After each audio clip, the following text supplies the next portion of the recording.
지난 주일에 우리에게 주신 하나님의 말씀은 누가복음 20장 27절에서부터 38절까지의 말씀입니다. 누가복음 20장 27절에서부터 38절까지의 말씀, 신약성경 131면입니다.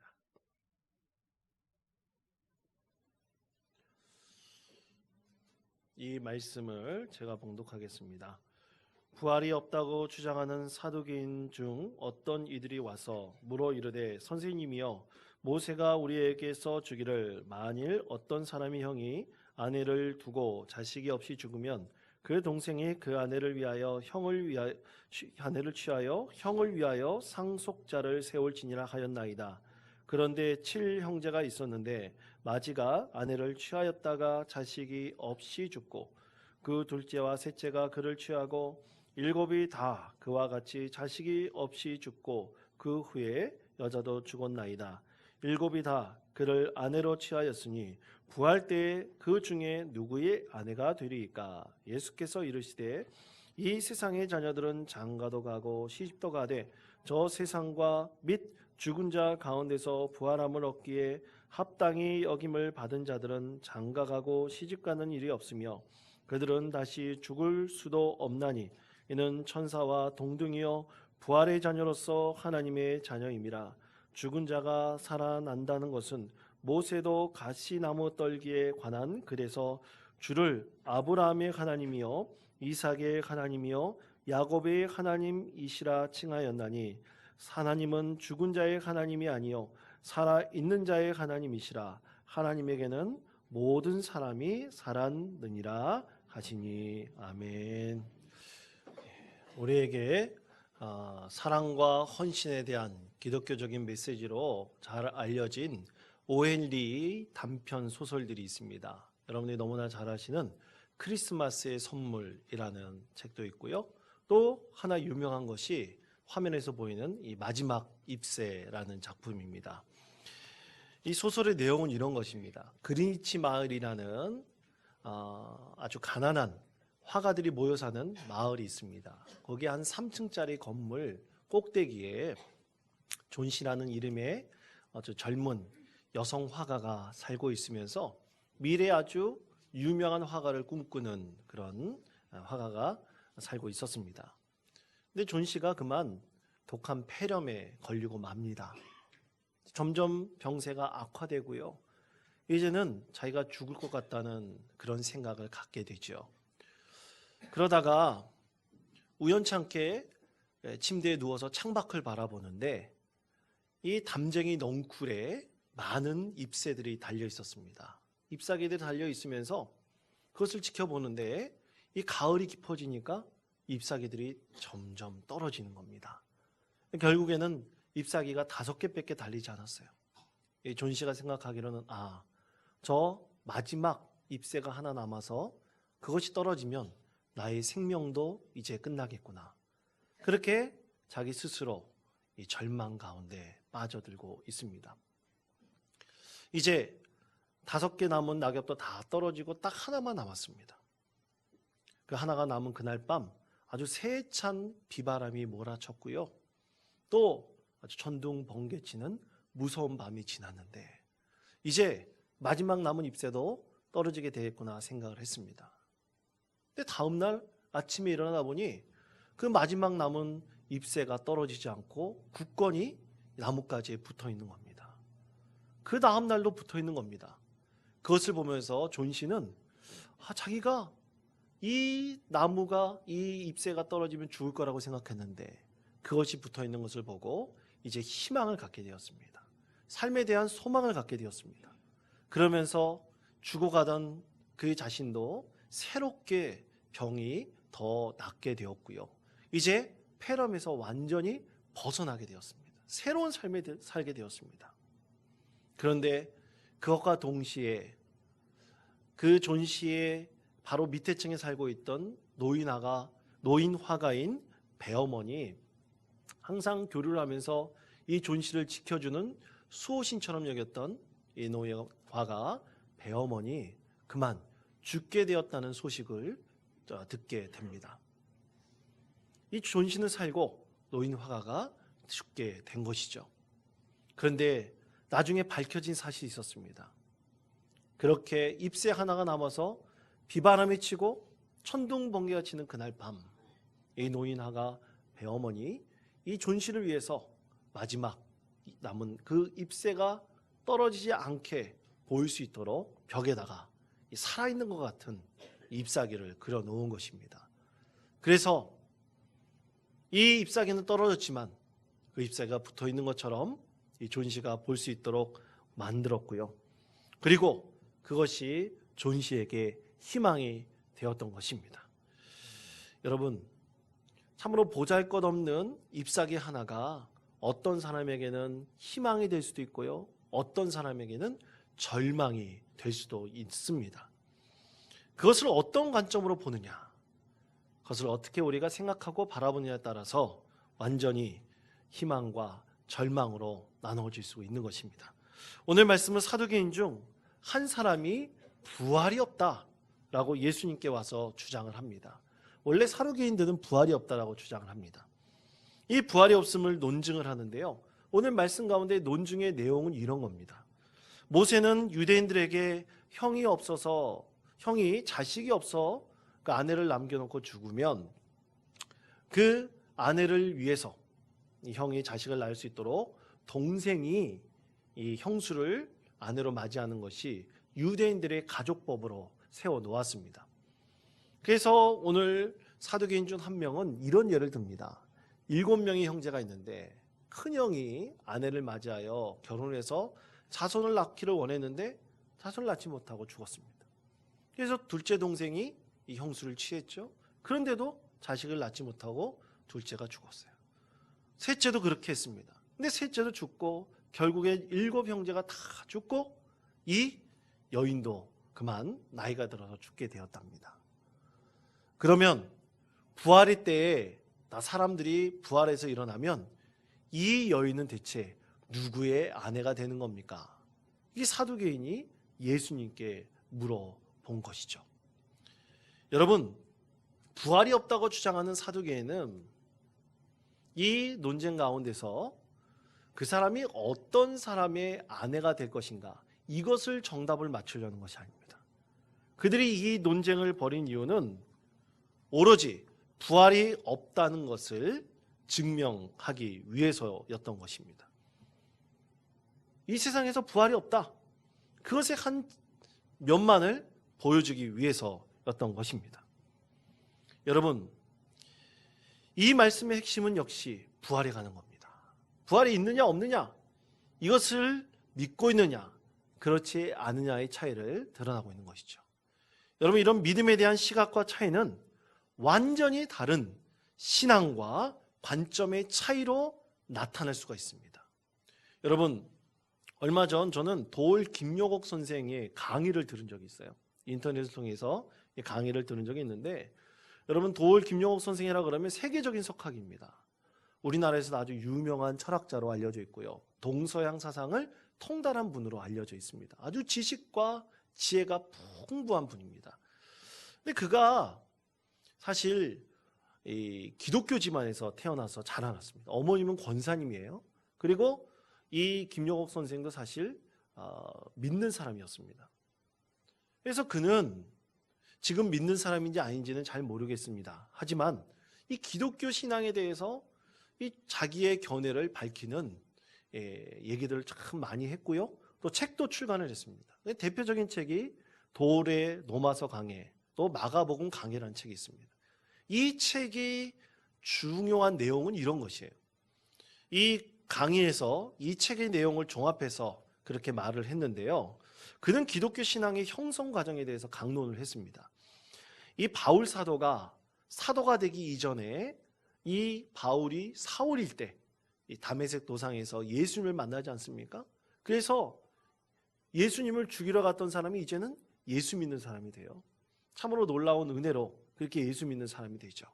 그때 당시 이 사울은 정말로 당대에 많은 지식과 지혜의 부여를 갖고 있었던 사람입니다. 이 도올 김용옥 선생 같은 사람이에요. 그가 다메섹 도상에서 예수를 만나서 예수 믿는 사람이 되었으니까 이제 예수님에 대한 기독교 신앙을 형성시킨 사람이 바로 바울 사도다. 그는 그렇게 주장을 합니다. 그래서 당시 나라를 잃고 서름에 빠지고 세상에 희망을 갖지 못하는 유대인들에게 이 바울 사도가 이 기독교 신앙을 형성시켜서 그들에게 희망을 갖게 했다고 주장을 합니다. 여기까지는 굉장히 그럴싸해요. 그런데 그 강의의 주된 내용은 뭐냐면, 그렇기 때문에 우리 기독교 신앙은 다 가짜라는 겁니다. 그것에 대한 증명으로 여러분, 서신서가 사실 성경에서는 이 복음서보다 먼저 기록이 되었습니다.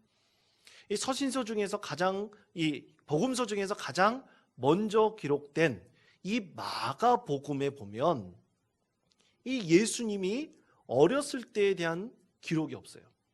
예수님이 어떻게 태어나셨고 자라나셨던 것에 대한 기록이 이 마가복음에는 없고, 마가복음은 예수님이 이제 복음을 증거한 것에부터 시작된다.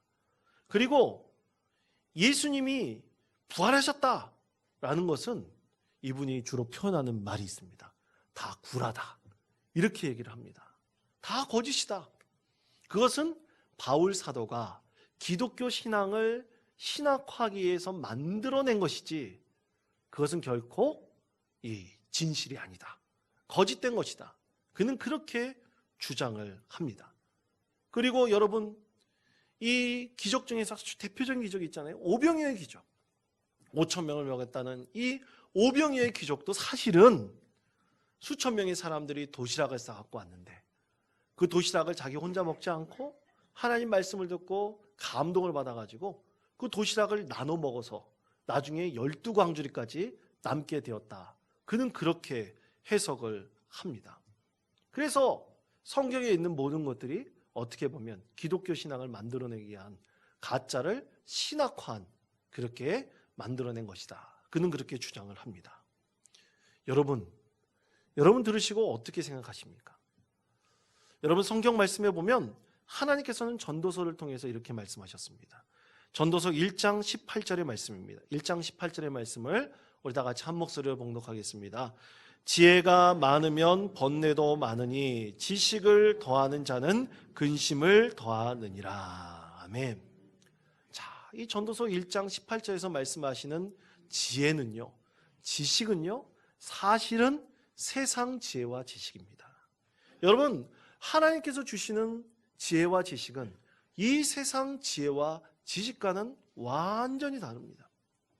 여러분, 하나님께서는 오히려 하나님께서 주신 지혜와 지식이 많으면 많을수록 하나님께서는 우리 심령 가운데 은혜를 주시고 기쁨을 주시고 하나님께서 주시는 지혜와 지식을 우리가 소망을 얻게 합니다.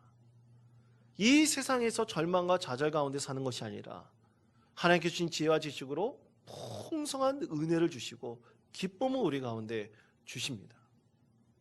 아까 말씀드린 도올 선생의 얘기는 바로 세상의 지혜와 지식입니다. 여러분, 세상의 지혜와 지식은 우리에게 말씀하신 그대로 근심과 걱정을 낳습니다. 이 세상 지혜와 지식으로 하나님께서 우리에게 베푸신 지혜와 지식의 부여의 깊이를 절대로 다 이해하거나 깨달을 수가 없는 것입니다.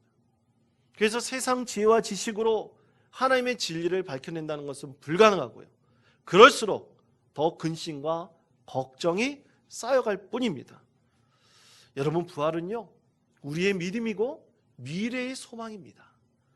우리를 새롭게 하여 이 세상에 머물러 있는 것이 아니라 우리가 세상에서 이 부활을 통해서 오직 하나님께서 이 세상을 통치하시고 언젠가 하나님께서 새 하늘과 새 땅을 이 땅에 이루실 때 우리는 부활을 통해서 새 하늘과 새 땅의 거룩한 하나님의 백성이 되는 것입니다. 이것이 바로 우리의 기쁨이고 우리의 소망이고 하나님께서 이 세상을 살아가는 사람들에게 주시는 은혜인 것입니다. 절망과 좌절 가운데서 이런 부활의 소망을 가지고 살아갈 수 있도록 하나님께서 우리에게 은혜를 베푸시는 것입니다. 그런데 어떻게 우리가 이 세상 지혜와 지식의 충만한 부여를 가지고 어떻게 부활을 이해할 수 있겠습니까? 새 하늘과 새 땅이 열리는 것을 우리가 알 수가 있겠습니까? 그것은 불가능한 것입니다. 그러므로 여러분 권면드립니다. 하나님 말씀을 묵상하시고 늘 하나님 말씀을 읽으시기를 바랍니다. 우리가 하나님 말씀을 읽고 하나님 말씀을 묵상하면요, 그 안에서 이 세상 지혜와 지식이 아닌 하나님께서 주신 지혜와 지식을 주셔요. 그리고 그 지혜와 지식이 충만하면 충만할수록 우리는 은혜를 갖게 되고 또 하나님께 주시는 영적인 기쁨을 갖게 되고요, 이 세상이 아닌 정말로 소망이 무엇인지를 알게 되는 것입니다. 이 세상에서 도저히 줄 수 없는 소망을 알게 됩니다. 마지막 입세에서 죽어가던 존시아 같은 사람이 희망을 얻었어요. 절망의 나락으로 빠져가던 삶이 바뀌는 부활의 기쁨을 우리 하나님께서 주십니다. 그것이 바로 우리의 믿음입니다. 그래서 예수님께서는 오늘 사두개인들에게 이렇게 말씀하십니다. 34절, 35절 이하의 말씀인데 이렇게 이해할 수 있습니다. 여러분 화면을 봐주시기 바랍니다. 이 세상 사람들은 장가도 가고 시집도 가지만 부활에 참여할 자격을 얻은 하나님의 사람은 장가도 가지 않고 시집도 가지 않는다. 더 이상 죽지 않는다 말씀하셨습니다. 다시 말해 이 세상의 지혜와 지식의 한계로 부활 이후의 삶을 규정할 수 없음을 말씀하십니다. 여러분 그렇습니다. 우리의 믿음은 이 세상에서 정말 그렇게 할 수 있겠어? 그런 일이 정말 가능해? 그런 일이 일어나는 건 정말 불가능해 라고 말하는 것들을 극복해 나가고 또 그것에 대한 관점을 바꾸어 놓습니다. 그것이 예수님 안에서 가능하다고 믿고 의지하는 믿음의 사람은 반드시 하나님께서 은혜를 베풀어 주십니다. 새롭게 주십니다. 그렇다면 성도 여러분, 우리는 여기서 선택을 해야 됩니다. 사두개인들처럼 이 세상의 지혜와 지식에 얽매여서 사는 사람으로 우리가 머물러 있을 것인가? 아니면 이 세상 모든 것은 하나님을 믿는 믿음의 관점에서 이해하고 바라봐야 된다. 그래서 하나님께서 주시는 지혜와 지식의 풍성한 은혜 가운데 거하고 그 기쁨을 누리는 그리스도인으로 살아갈 것인가? 우리는 이것에 대해서 선택해야 됩니다. 여러분, 하나님께서는 결코 우리가 이 땅에 사는 사람들로만 살라, 그렇게 머물라 말씀하시지 않으십니다. 이 세상을 뛰어넘는 믿음의 사람이 되라 말씀하십니다. 왜냐하면 여러분, 이 땅에 붙어 사는 사람들은 절대로 믿음으로 이해하고 깨달을 수 있는 하나님의 자녀가, 하나님의 자녀가 되는 그런 삶을 알 수가 없거든요. 복음으로 변화된 믿음의 삶이 얼마나 은혜롭고 나를 흥분시키며 또 나의 삶에 진정한 소망을 주는지 알 수가 없거든요. 믿음은 그렇습니다. 여러분, 절대로 예수 믿는다고 우리가 대학 입시에 다 합격할 수 있는 것은 아닙니다. 우리가 예수님 잘 믿는다고 세상적으로 다 성공할 수 있는 것은 아닙니다. 우리가 예수님 잘 믿는다고 다 병에 나을 수 있는 것도 아니고 최고의 명예를 얻을 수 있는 것도 아닙니다. 그러나 우리는 예수를 믿고 의지함을 통해서 이 세상의 지혜와 지식에 묶여있는 그런 삶이 아니라 이것을 뛰어넘는 믿음의 인생을 살아가도록 하나님께서 이끌어 주시고 만들어 주십니다. 그래서 절대로 세상 지혜와 지식에 묶여있는 사람이 아니라 그것을 뛰어넘어 저 천국에 들어가는 믿음의 사람으로 하나님께서 살게 하시며 오직 하나님 믿는 믿음의 가치가 가장 귀하고 우리의 지혜와 지식의 한계를 뛰어넘는 소망을 하나님께서 우리 가운데 주시는 것입니다. 그래서 오늘 처음에 말씀드린 이 마지막 잎새에서 떨어지는 낙엽맘을 바라보며 살아가는 절망하는 인생을 살아갈 것인가? 아니면 그것을 뛰어넘는 믿음의 인생을 살아갈 것인가? 하나님께서 말씀하십니다. 자, 그것에 대해서 하나님께서는 오늘 우리에게 중요한 포인트를 몇 개를 말씀하시는데 그 중에 첫 번째는 바로 우리의 소속은 세상이 아니라는 사실입니다. 바울 사도는 자신의 인생에 대해서 이렇게 고백했습니다. 빌립보서 3장 20절과 21절 말씀입니다. 우리 다 같이 이 말씀을 읽겠습니다. 그러나 우리의 시민권은 하늘에 있는지라 거기로부터 구원하는 자 곧 주 예수 그리스도를 기다리노니 그는 만물을 그의 자기에게 복종하게 하실 수 있는 자의 역사로 우리의 낮은 몸을 자기 영광의 몸의 형체와 같이 변하게 하시리라. 아멘. 여러분, 하나님께서는 분명히 우리에게 말씀하셨습니다. 우리의 시민권은 세상에 있는 것이 아니라 하늘에 있다. 분명하게 말씀을 하셨습니다. 하늘의 시민권을 가진 사람으로 살라고 말씀하십니다. 이 세상에 땅에 딛고 사는 사람처럼 사는 것, 그것은 그리스도인들이 마땅히 행할 길이 아니라고 하나님께서는 오늘 우리에게 말씀하고 계십니다. 그러므로 지금 우리가 어떤 소망을 가지고 사느냐, 이것이 중요합니다. 여러분, 이것을 위해서 기도해야 됩니다. 성경에서 예수님을 만나 그 인생이 완전히 뒤바뀐 사람들이 참 많은데요, 그 중에 가장 대표적인 사람, 저는 삭개오라고 생각을 합니다. 여러분, 삭개오 직업이 뭡니까? 세리이죠. 당시 세리라는 직업은요, 같은 동족의 고열을 빨아먹는 사람들이라고 여겨졌습니다. 로마 정부의 명령을 받아서 같은 명목을 가지고 같은 민족을 힘들게 하고 고통스럽게 만들며, 그리고 모든 것을 다 뺏어가는, 어떻게 보면 일제시대의 이 매국노 같은 사람들, 그런 일제의 앞제배 같은 사람들이 바로 세리들이라, 이렇게 유대인들은 여겼습니다. 그래서 이 세리들이라고 하면 아주 유대인들은 질색을 했죠. 여러분, 제가 하나 물어볼게요. 여러분, 이 세상에서, 우리나라에서요, 가장 인기 있는 신랑감은 어떤 직업이라고 생각하십니까?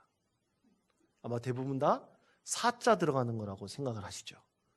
뭐 검사, 판사, 변호사, 의사, 교사, 법무사, 굉장히 많습니다. 그런데 사자 들어가는 것 중에서 꼴찌가 있어요.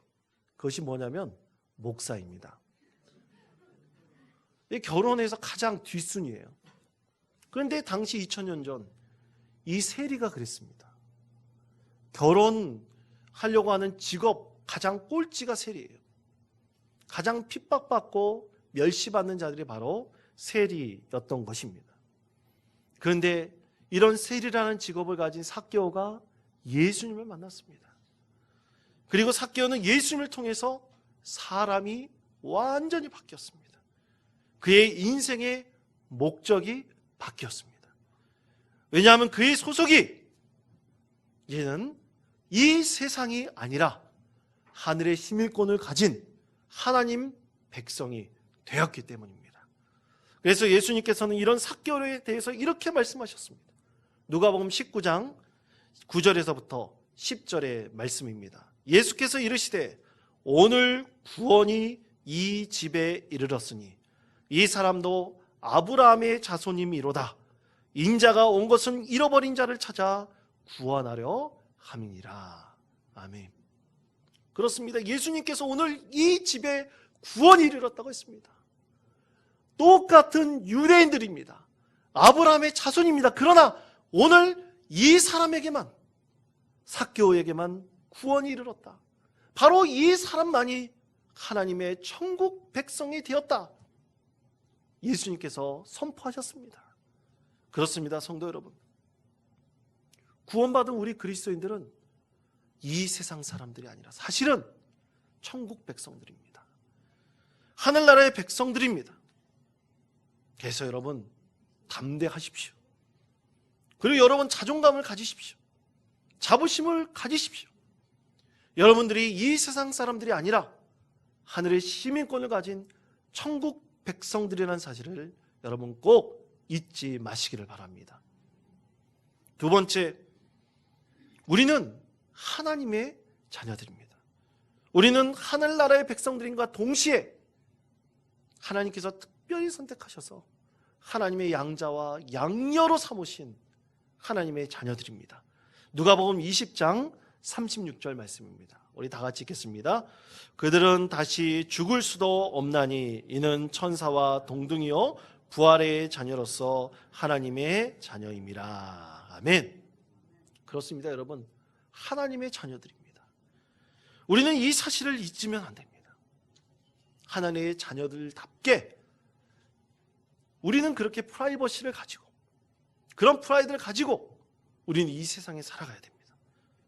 그렇게 거룩하게 살아가야 될 하나님의 자녀들입니다. 여러분, 요즘 전도하기 참 힘든 시대입니다. 전도하러 나가서 예수 믿으십시오. 예수님한테 참된 구원과 은혜가 있습니다. 이렇게 예수님에 대해서 알려주면 사람들이 뭐라 그러는지 아세요? 너나 잘 믿으세요. 그렇게 얘기를 합니다. 그리고 거부합니다. 무시합니다. 우리를 굉장히 자존심을 상하게 만들기도 합니다. 그래서 예수님께서는 이 시대를 가리켜 이렇게 말씀하셨습니다. 마태복음 11장 16절 17절 말씀입니다. 이 시대를 무엇으로 비유할까? 비유하건대 아이들이 장터에 앉아 제 동물을 불러 이르되 우리가 너희를 향하여 피를 불어도 너희가 춤추지 않고 우리가 슬피 울어도 너희가 가슴을 치지 아니하였다 함과 같도다 말씀하셨습니다. 이 시대에서 아무리 좋은 것을 주고 또 춤을 추어도 아니 피를 풀어도 춤추지 않고 반응하지 않는 세상, 아무리 그 사람을 위해서 슬피 울며 기도해도 그 기도에 절대로 공감하지 않는 세상이 오늘의 시대라 말씀하셨습니다. 아무리 예수님의 구원이 놀라운 은혜이고 축복이다 많이 외쳐도 이 세상 사람들은 귀 기울이지 않습니다. 왜 그럴까요? 그것엔 두 가지 이유가 있습니다.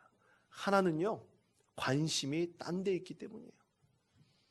오직 이 세상에 머물렀기 때문입니다. 또 하나, 더 이상 우리를 그리스도인들이라고, 특별한 사람들이라고 세상 사람들이 여기지 않기 때문입니다. 그러나 여러분, 우리는 특별한 사람들입니다. 바로 하나님의 자녀들이기 때문에 특별한 사람들입니다. 이렇게 특별하다는 것은 뭔가 다르게 사는 것이에요. 똑같이 의미 없이 사는 것이 아닙니다. 여러분, 제가 아는 지인 중에 이 노인들을 대상으로 한 주간보호센터를 운영하는 목사님이 계십니다. 저희 교회도 앞으로 우리가 선교적인 교회, 그것을 위해서 우리가 기도할 때 소망을 갖고 우리가 기도할 때는요, 반드시 이 지역사회를 섬기고 이 지역사회에 깊이 침투하는 교회가 되어야 됩니다. 그것을 위해서 우리가 지역사회를 위해서 무엇을 할까 이 기도하고 고민 중에 있는데요, 그 중에 대표적인 예가 이 주간보호센터 같은 것입니다. 앞으로 이런 것에 대해서 나중에 구체적으로 여러분과 나눌 기회가 있을 것입니다. 여하튼 이 노인 주간보호센터, 일명 데이케어 센터라고 하는데 다른 말로는 노인 유치원이라고도 합니다. 근데 이것을 처음 시작할 때 이 목사님이 자신이 목회자라는 것을 알리지 않았다고 해요. 자기가 목회자라는 것을 알리면 좀 문제가 생길 수 있을 거다 생각했기 때문입니다. 여러분, 한번 물어볼게요. 스님들은 우리가 스님이라고 보통 어떻게 합니까? 스님 티가 납니까? 예, 그렇죠. 머리를 빡빡 깎고, 어떤 스님은 꼭 조폭같이 생겨가지고 이 옷을 똑같이 입혀놓으면 뭔지를 잘 모르는 그런 분들도 있습니다. 그럼 신부는 어떻게 합니까? 신부는 이 옷을 통해서 알 수 있잖아요. 클러지 칼라를 입고 다니고 그러면 대번 신부라는 것을 알 수가 있습니다. 추측할 수가 있습니다. 그런데 여러분, 목사라는 것은 어떻게 할 수 있습니까? 여러분, 목사 티가 납니까? 여러분, 저를 보시면 제가 목사 티가 나나요? 죄송합니다. 근데 여러분, 이 목사님이 처음에 목회자라는 걸 밝히지 않고 이 주간보호센터를 운영하시며 노인들과 만나고 섬기고 있는데, 역시 목사는 목사 티가 나나 봅니다. 나중에 이 노인들이 이 목사라는 것을 알게 되었던 거예요. 그래서 어떤 노인분이 그러시더라고요. 혹시 목사님이세요? 물어봤대요. 그래서 할 수 없이 목사님이라고 이렇게 얘기를 했더니만 그 노인이 하시는 얘기가 아이고 그렇군요. 목사라서 참 다행입니다. 그렇게 얘기를 했대요. 알고 봤더니 이분이 기독교인이 아닙니다. 타종교 분입니다. 근데 목사라고 하니까 다행이라 그런 거예요. 왜 그런지 여러 노인들에게 여쭤보았다고 합니다. 근데 하신 얘기가 그거예요. 여러분 사실 우리는 이 세상에서 영원히 살지 못합니다. 언젠가 우리는 이 세상의 삶이 끝나서 하나님 품에 올라가게 됩니다. 언젠가 우리는 이 세상을 다 떠나게 되죠. 부인할 수 없는 사실입니다. 그런데 이 목사님을 보니까 그 센터에 섬기시는 그리스도인들을 보니까 소망이 있거든요. 이 세상이 아닌 저 천국에서 하나님 나라에 대한 소망을 가지고 열심히 최선을 다해서 섬기는 귀한 모습이 있거든요. 그렇게 비춰지는 것입니다. 그렇게 섬기는 모습이 보여지고 있는 것입니다. 여러분, 우리 자신은 어떻게 비춰지고 있습니까? 여러분, 우리가 먹을 것을 위해서 우리가 지금 싸우고 있습니까? 분투하고 있습니까? 또 다른 사람들을 시기하고 질투하는 것으로 비춰지고 있습니까? 아니면 우리가 높은 위치에 올라가려고 그렇게 분투하고 있습니까? 우리 그리스도인들이 이 세상 사람들과는 뭔가 다르게 살려고, 뭔가 주려고, 뭔가 섬기려 하는 것, 이런 것이 바로 우리에게 특별하게 보이는 것입니다. 그런 사람들이 바로 하나님의 자녀들입니다. 그렇게 성도 여러분, 하나님의 자녀들은 거룩한 사람들입니다. 최소한 이 세상에서 거룩해지려고 무던히애를 쓰고 노력하고 또 그렇게 소망하는 사람들이 바로 하나님의 자녀들입니다. 그렇게 하나님의 은혜를 사모하기를 원하는 사람들입니다.